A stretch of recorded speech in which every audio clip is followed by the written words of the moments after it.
hallelujah, hallelujah. Grateful to be. Sing hallelujah, hallelujah. So grateful to be.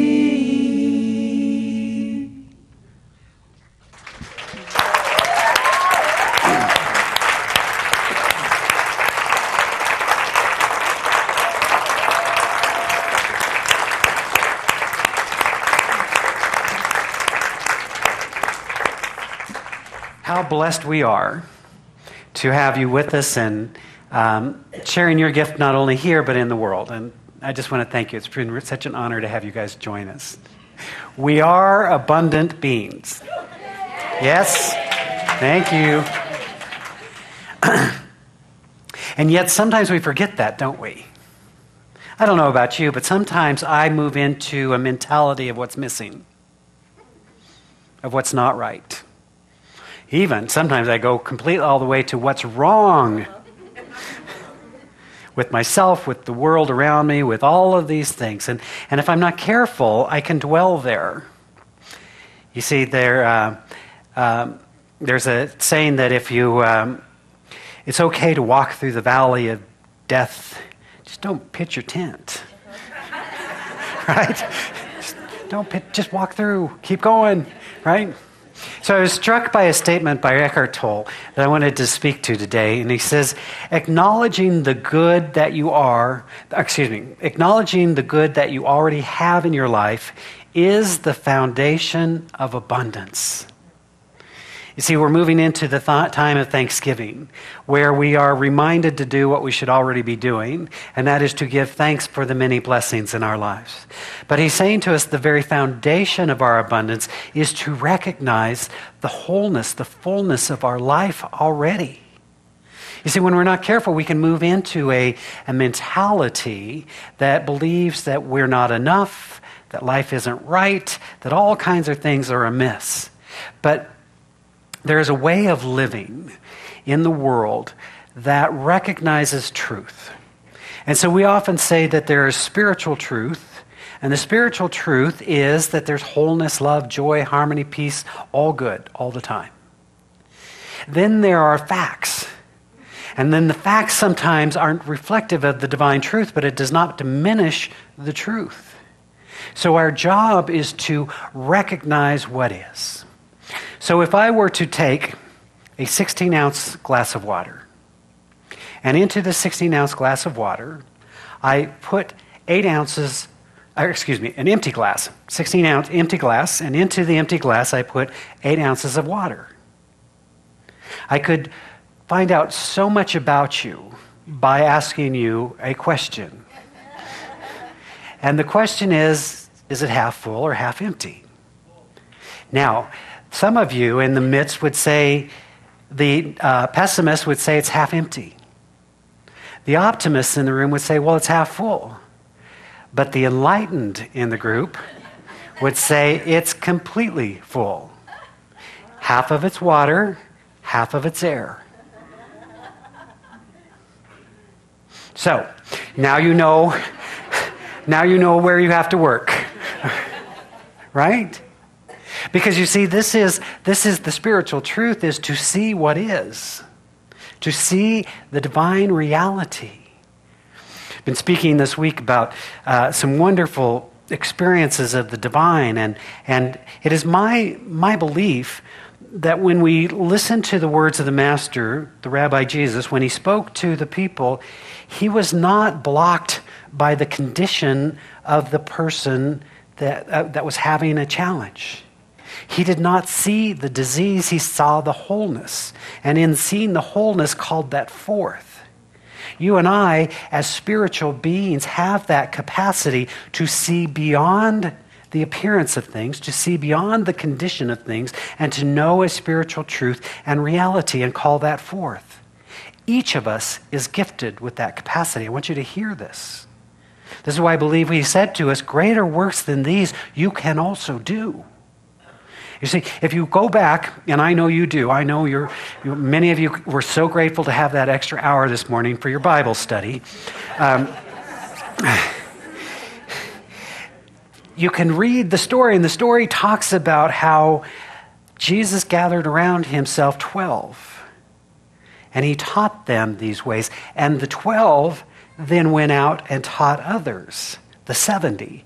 And it goes on and on and on, because what was happening was a spiritual movement of wholeness.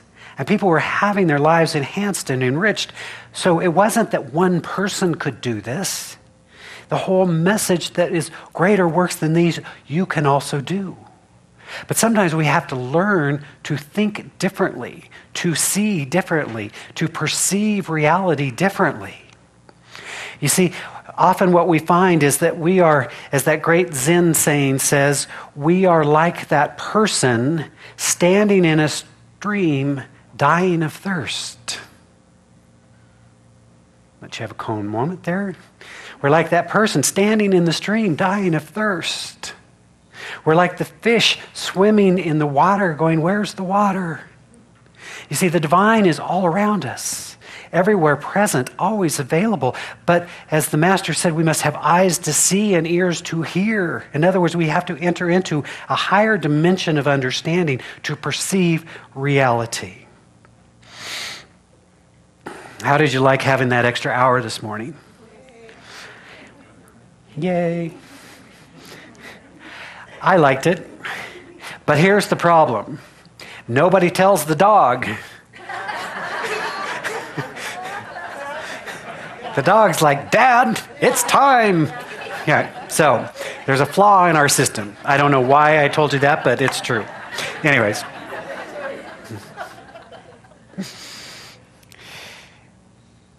It has to do with our perception of reality. What the heck time is it? Apparently, whatever time we decide it's going to be. Let's just change that, right? Why not, right? And yet we talk about time as if it were a thing. We talk about reality as if it were a thing. And it's not. It's only a perception. So because I like to always keep myself in a growing edge, I find that if I don't keep these principles, these teachings, or some program in front of myself, then I can go into the church of laziness. And the church of laziness just doesn't do the spiritual work. So I find it's better for me to stay engaged. And so I'm working on a program right now that's wonderful, designed by a gentleman by the name of Rod Hairston. And he talks about some basic principles for understanding. He talks about this idea that what you focus on, you find. Now, the Master, as I like to refer to Jesus, said to us many years ago, seek and you shall find. I don't know if you've noticed this, but we always are seeking and we're always finding exactly what we're seeking. So it should not come as a shock to us. And yet sometimes it does. Right? I was thinking about, I saw this really cute little car the other day, and I thought, well, that's cute. Kind of thinking at some point I'm going to get a car. And I was like, oh, that's cute. What is it? And so it turns out it's a Honda Accord. Now, I don't know how this happened, but within 24 hours of my first identifying this cute little car, millions of them were on the road. I don't know. How did they get those produced and out there so darn quickly, right? Because isn't that the way it is? Once we set our eyes towards something, we see it. Now this, my friends, works for good or for ill. That whatever we focus on, we find. So if you are focused on negativity, you have entered into an abundant universe. And there is wealth of opportunities to experience that. Likewise, if we focus on the good, that's what we find. So I know you will probably have people like I do, who, well-meaning people, who encourage you to be realistic. Right? You share your hopes, your dreams, your vision for a greater possibility of your life, and they say, what makes you think you're living in a universe of infinite possibility that is co-creative with you, working through your higher dimension? Let's be realistic. Because apparently, in their well-meaning way, they're helping you to readjust your reality. Now, this serves a couple of purposes. The primary one is it makes them less uncomfortable. I don't know if you've ever noticed this, but when you really start stepping into your greater vision, it can make people around you uncomfortable.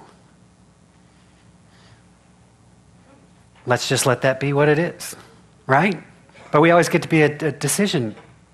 The next thing we want to understand is that what you focus on seems real. It's a very tricky sentence, so let us go through it again. What you focus on seems real. So we are all in the process of making stuff up. We're all in the process of making up our reality.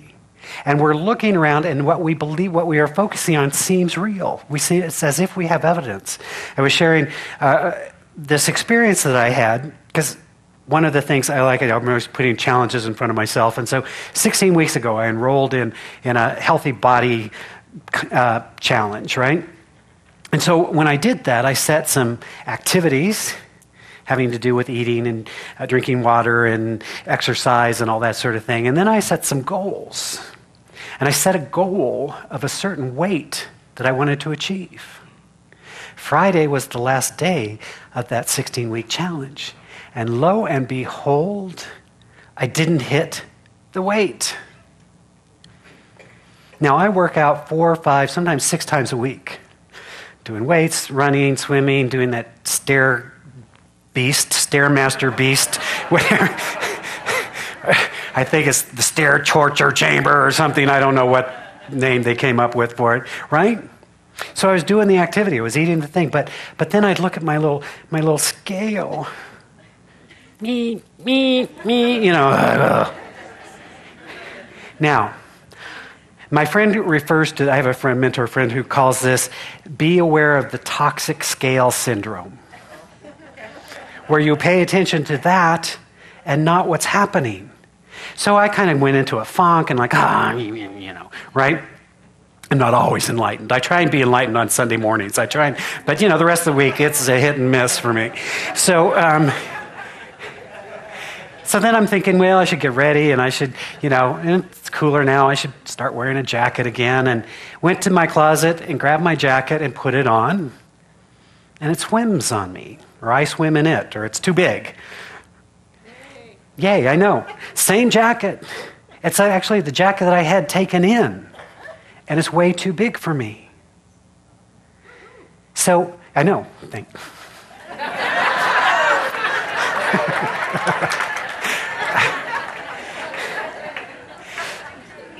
So, what is real? Is what's real facing you? Is what's real in your bank account? Is what's real what's going on? Or is reality what's real? The truth is, I'm slimmer. Now, the weight's weird. I don't know what that is. But you see, we let our minds get all weird about stuff that we have no control over. Years ago, I had a mentor who told me, you know, we can control activity, we can't control results. And sometimes we think it's the results that we want to control. So I'm going to keep doing what I've been doing, you know. I'm going to do another 16-week challenge because you have no power over me, baby. I will tame you. Now, the other thing that he says to us is that what you focus on grows. Where you put your attention expands in our lives. Again, for good or for ill. What we focus on grows. So here's an interesting fun fact. If you focus on lack and limitation, you will grow the lack and limitation in your life. That doesn't seem right. It may not be, but it is the way it is, right? Been having some interesting conversations with different people in different areas, and it's just so interesting that what we focus on grows. And so if we focus on our gratitude, if we focus on what's working, if we put our attention on what we want, if we see beyond the challenge to recognize the goal or the vision, that's what has to come into being by its very nature. You see, the power, my friends, lies in each one of us. We're walking around with this amazing mechanism called our mind that we can utilize for a greater good. But we have to be willing to be responsible to ourselves for what we choose to put into our minds. Lastly, he says to us, what you focus on, you become. So if we focus on love, we become more loving. If we focus on peace, we become more peaceful. If we focus on joy and harmony and abundance and all those things, that becomes our experience. What we focus on, we become. So let us be clear of what has our focus right now. Sometimes we allow ourselves to be focused on the condition. Imagine you get to live 2,000 years ago and there's a master teacher walking around and great stories are being told about healings that are taking place, about light and love and transformation. You say, I'm going to go see this guy. And you say, finally you get up to the crowd and Jesus is standing there and you say, oh, I'm so glad I found you. Jesus, I have bursitis. He's like, oh, bursitis. Wow, that's a problem.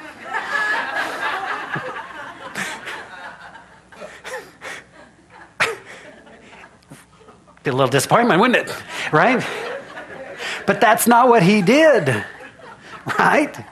He was like, oh, you're lame. Oh, keep the crutch. Right?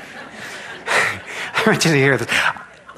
Friends, I've not been struck by lightning yet, so just breathe with me. I know it's feeling a little blasphemous, but gotta get their attention how I get their attention. So,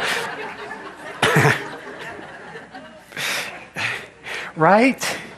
That wasn't the way it was. It was stand up, stretch forth your hand, walk, heal, be blessed, because he could see beyond the appearance of things. So it is not unrealistic to know spiritual truth. Now, it never hurts to pay attention to the condition. Just do not allow ourselves to be bound by the condition. Sometimes we have stories about our lives that don't support us, that don't support our excellence, that don't support our greatness, that doesn't support our possibility. So as I said, that's why I like to keep myself in a program of some kind. I'm always looking for a new reading, a new thing, because I know that my growth is always taking place at the edge of my comfort, right? Actually, just on the other side of my comfort is where the real growth lies. So to keep that in front of me. And so in looking at working with this new program, I love Rod Harrison says this great line. He says, here's what we need to know. Good habits are hard to start, but easy to keep, but easy to live with, right? Bad habits are good habits are hard to start, but easy to live with. Bad habits are easy to start, but hard to live with. Have you noticed that? I was thinking about, I quit smoking about 20 years ago, and I think back of how easy it was to start smoking. Didn't take a lot of effort, right? But I also remember what it was like letting go of that habit, right? It was hard. It was hard. It took some discipline. It took some work. It took a new way of thinking, as well as patches. First the new way of thinking, then the patches, follow up, right? Because I tried the patches without the new way of thinking. Didn't work. Did not work, right? So we know that. And so sometimes what we want to do is develop these good habits, and it may take some effort, but over time, if we'll stay with it, if we'll give our focus to something for 21 to 45 days and practice it daily, then it becomes habit, and then it's easy to do People go, it's amazing you go to the gym all the time. It's not amazing, it's what I do. Now, it would be amazing to old me, right? Who thought that having a gym membership would get it done. It didn't. Because what we know is the keys to developing a new habit are this. 1, focus.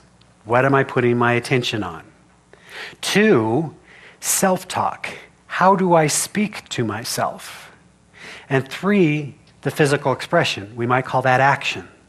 So as I said, having a gym membership is lovely.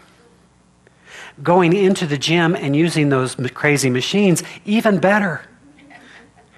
You know, having a swimming pool is wonderful. Swimming in the pool, better. Right?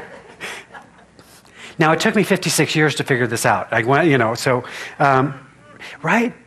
Because it was great. You know, before I think I had a good self-esteem, I had good focus, I knew what I wanted. I actually took the body that I wanted from somebody else, cut their head off, put my face picture on there.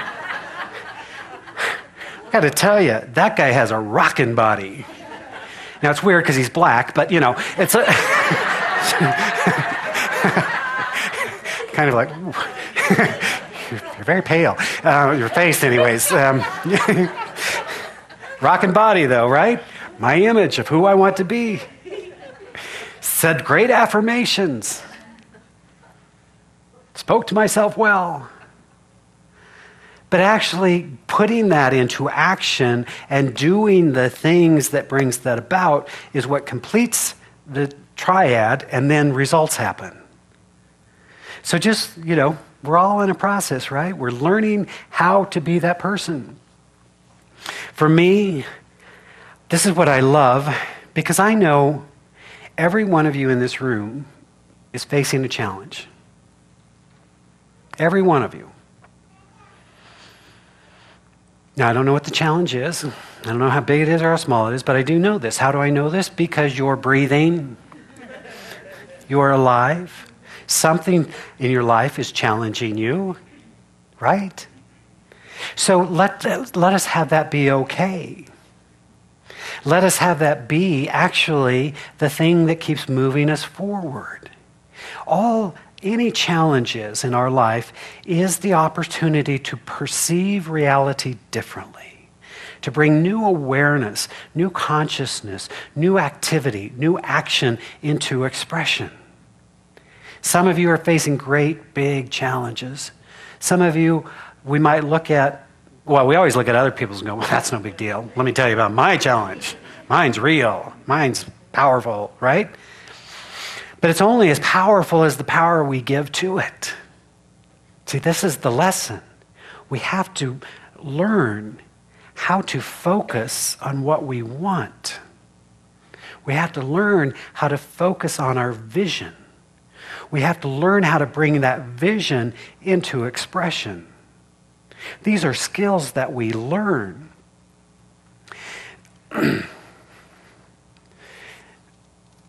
The key, I believe, is that we learn to live an abundant life. An abundant life is not dependent upon the conditions.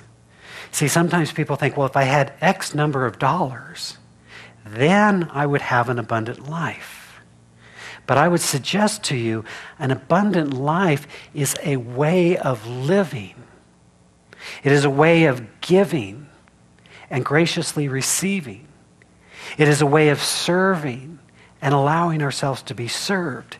You see, it's all a cycle. It's all a flow. It's all moving. And when we're living in abundance, we're simply approaching reality. You see, some people have this, I call it a hoarder mentality. You ever seen those shows where they have these hoarder people? That's scary.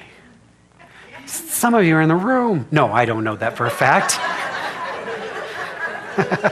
I don't know that for a fact. Right? But again, let's judge it. Like that moment, let's judge those people. Okay? because they have a different addiction than we do, so we can judge that one and just live with ours, right? No, but you see, there's a mentality like, I've got to hold on. Got to hold on. That's just a mentality. But it's not abundance. You say, boy, that person's really rich. Look at all the stuff they've got in their house. No, we don't say that, right? In fact, more and more I'm sensing and feeling that part of our shifting awareness is about living a sustainable life more so than an abundant life, right? That finding that right amount. It's not about more is more, but rather about the right way to live in harmony with our planet, with harmony with our lives, so that we're not consumed by our stuff, right? Our stuff serves us. We don't have to serve our stuff. So the key is to living this life is really about being in the flow, giving generously, graciously, receiving of the infinite bounty. And go back to the beginning. Acknowledging the good that you already have in your life is the foundation for all abundance. You already have people that love you. You already have things that are working. You already have food and shelter and blessings that most of the world would say you are rich. I believe sometimes that the poorest people in America still live far better than much of the rest of the world. Now, that's not to say we shouldn't do all we can to eradicate poverty, but it's just a recognition that what is such a blessing. We have so much, and if we forget that, we take it for granted. That which we appreciate, appreciates. That which we focus on grows. So, as we're moving into this season of Thanksgiving, it would behoove us to really take to heart the blessings, to give thanks for the simplest of things. You see, my goal was never weight loss, although it could have been. My goal was about healthy living, and weight loss happened. My goal, I finally figured out when it was time to stop smoking, was not to stop smoking. That's a hard goal to accomplish. Because what do you think about when you say stop smoking? Geez, I need a cigarette right now, right? I'm going to stop eating sugar. Where's the cookies? Right? I'm going to stop, right? The goal has to be the vision that we hold that's beyond the thing that we're doing. So my goal when stopping smoking was to create freedom. I realized I was planning my day around when I could have my cigarette. If there's any smokers in the room or former smokers, you know what I'm talking about. If you're not, you have your own addiction. Just insert that into the slot here, right? It's the same thing, right? Start to plan our lives around this thing. And I wanted freedom. You see, so if there's a challenge in your life, and I'm sure there is, what I would invite you to look at is what's the larger vision? What stands on the other side of this seeming obstacle? What is it that when you move through this, you get to achieve? And that's where we focus. And then stop telling people that are going to tell you to be realistic about it. Talk to your practitioners. They're going to go, yeah, right on. That's the vision we'll share and hold with you. See, we all have tremendous capacity. Tremendous capacity. We all have the ability to co-create with the divine. And in fact, we are always co-creating with the divine. This is not some new developed skill that you're having. You've done it all your life. The only difference is now you get to be more conscious about it. When I used to affirm, I am so broke, I didn't realize I was utilizing all the power of the universe to create a condition. You see, the universe didn't start working when I woke up. It was always working. I just went, oh, maybe I want to stop saying that if I don't want that condition. What we focus on, we find. What we focus on seems real. What we focus on grows, and what we focus on, we become. My invitation for you is to focus on who you truly are. Not the stories you've told about yourself, but the reality of who you are, a spiritual being, one with the divine, co-creative in your power, in your intellect, in your capacities. We each have capacities far greater than any of us know. And by utilizing that, by focusing on the truth of who we are, we bring greater truth into our experience. Know that you are loved and blessed and supported in recognizing the truth of who you are. Let us take a moment to pray together now.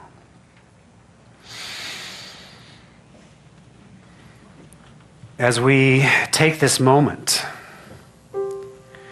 to turn away from the realm of condition and turn inward, to breathe deeply into this moment and into this awareness of the ever-present reality of pure spirit. This one life, this one power, this one infinite being, whatever name we assign it, it is always present and always available. We know that we did not create life, but rather life created us, and that life is sustaining itself through us.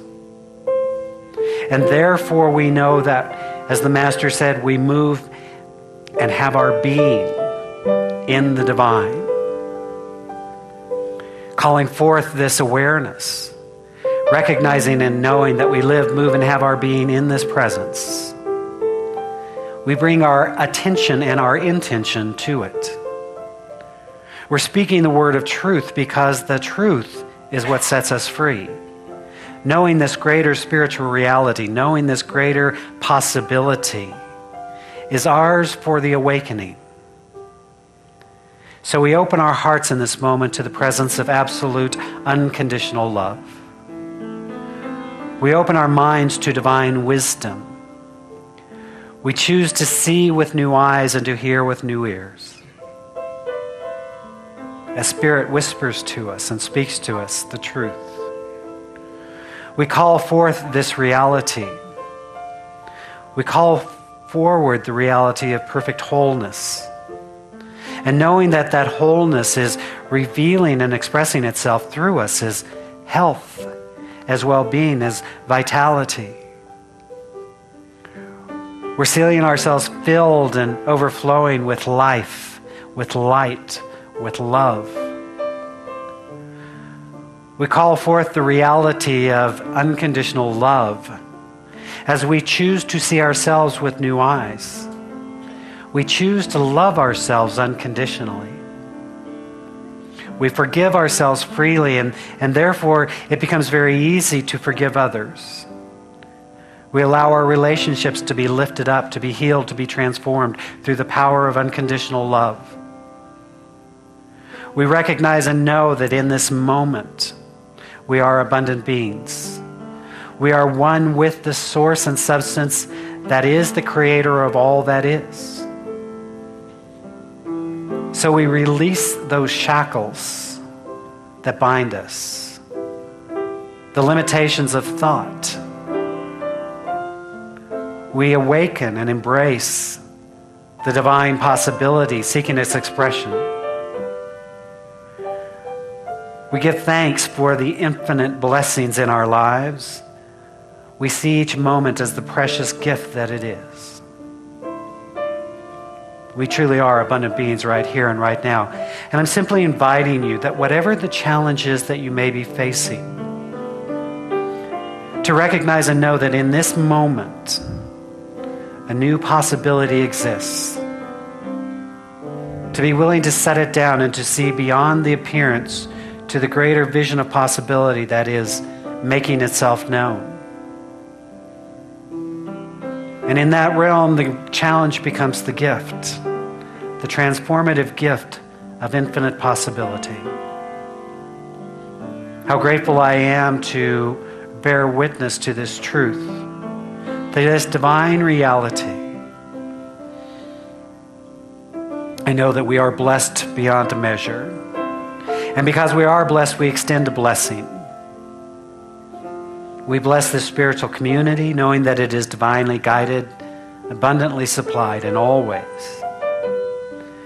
We extend that love and that blessing to our brothers and sisters across the planet, to the planet herself. We're sensing and feeling and knowing a world that works for all, a planet at peace. Yes, we speak this word of truth with clarity, conviction, and so we extend a blessing to all those of different faiths. We bless all priests, rabbis, ministers, teachers of all faiths and all faith traditions. For we know there are many pathways to the divine. Therefore, we honor and celebrate them all. Where two or more are gathered in the presence of the I Am is there, and it is good. So let us give thanks for the many blessings. Let us allow our hearts to be filled and overflowing with joy and love.